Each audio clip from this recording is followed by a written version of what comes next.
Congress working committee की बैठक जारी है। वर्चुअली बैठक हो रही है कांग्रेस वर्किंग कमेटी की। बैठक में कांग्रेस अध्यक्ष सोनिया गांधी का बयान, मोदी सरकार अपनी जिम्मेदारी से पीछे हटी, कहना है सोनिया का। राज्यों पर छोड़ दिया वैक्सीनेशन अभियान, केंद्र सभी को निःशुल्क वैक्सीन उपलब्ध कराए, कहना है सोनिया गांधी का। आर्थिक रूप से ये ज्यादा न्याय संगत होगा। सीएम भूपेश बघेल भी वर्चुअली बैठक से जुड़े हैं।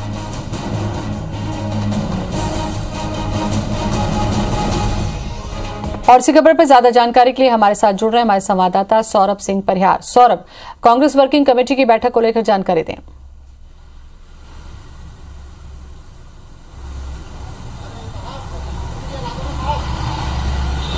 बिल्कुल, देखिए 1 घंटे से ज्यादा देर तक की ये बैठक अभी चल रही है और 2-3 महत्वपूर्ण मुद्दों पर ये बैठक में चर्चा हो रही है। सबसे पहले तो यही है कि कोरोना का संक्रमण जिस हिसाब से अभी देश में बढ़ा है, उसके लिए केंद्र सरकार ने क्या इंतजाम किए हैं, राज्य सरकार क्या इंतजाम कर रही है, उसको लेकर चर्चा हो रही है। दूसरा मुद्दा जो है, 5 राज्यों में भी कांग्रेस की जो है करारी हार हुई है, जो परिणाम आए वो संतोषजनक नहीं रहे हैं, इसको लेकर चर्चा हो रही है। तीसरा महत्वपूर्ण मुद्दा ये भी है, कुछ नेताओं द्वारा ये भी उठाया जा सकता है कि अब जो है कहीं ना कहीं कई राज्यों के परिणाम आने के बाद जो है, और कई राज्यों में अगले वर्ष चुनाव है, तो ऐसे में जो है कांग्रेस को जो है फुल फ्लेश अध्यक्ष मिलना चाहिए, ये भी मांग की जा रही है। लेकिन अभी के फिलहाल मुद्दों पर बात करें तो सबसे महत्वपूर्ण यही है कि जिस तरीके से सोनिया गांधी ने केंद्र सरकार पर हमला बोला है, उन्होंने कहा है कि केंद्र सरकार जो है अपनी जिम्मेदारियों से पीछे हट रही है।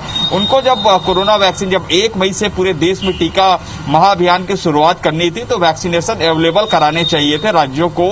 अगर सीरम और भारत बायोटेक, मैं बता रहा हूं इस पर कि केवल 7 करोड़ ही सीरम और भारत बायोटेक जो है आज की डेट में वैक्सीन बनाती है, अर्थात एक दिन में लगभग 24 लाख वैक्सीन ही पूरे देशवासियों को लग पाता है। फिर उसमें कई स्टेट हैं, तो ऐसे में कहीं ना कहीं उन स्टेट को 2 लाख 1.5 लाख ऐसी ही वैक्सीन मिल पाती है, तो जो कि अगर इस हिसाब में देखें तो कहीं ना कहीं ये जो है महीनों लग जाएंगे पूरे इसको वैक्सीनेशन किए जाने में। इस स्थिति में केंद्र सरकार को ये तैयारी पहले किए जानी चाहिए थी। ये बात जो है सोनिया गांधी ने बैठक में कही है। उसके अलावा फ्री वैक्सीनेशन की बात कही गई है। उन्होंने कहा है कि चूंकि अभी लॉकडाउन है और राज्यों की आर्थिक स्थिति बेहतर नहीं है, इसलिए जो है केंद्र सरकार को जो है वैक्सीन फ्री में दिया जाना चाहिए। हमने इससे पहले भी देखा है कि मुख्यमंत्री भूपेश बघेल ने भी यह बात कही थी और सीधे तौर पर प्रधानमंत्री को जो है 1 बार नहीं 2 बार नहीं बल्कि जो है तमाम बैठकों में उन्होंने कहा है कि वैक्सीन जो है फ्री में किया जाना चाहिए।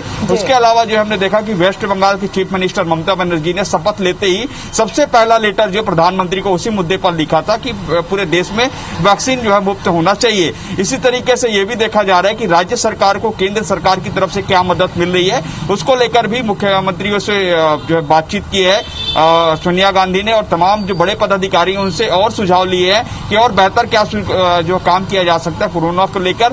संगठन स्तर पर क्या काम किए जा रहे हैं जो कोरोना से निपटने के लिए, लोगों को जागरूकता करने के लिए तमाम जानकारी दी जा रही है। एक लास्ट और बता दूं कि अभी चूंकि 5 राज्यों में जो चुनाव परिणाम आए हैं उसमें कांग्रेस की करारी हार हुई है, तो ऐसे में आने वाले समय पर और कैसे कांग्रेस को मजबूत किया जा सके।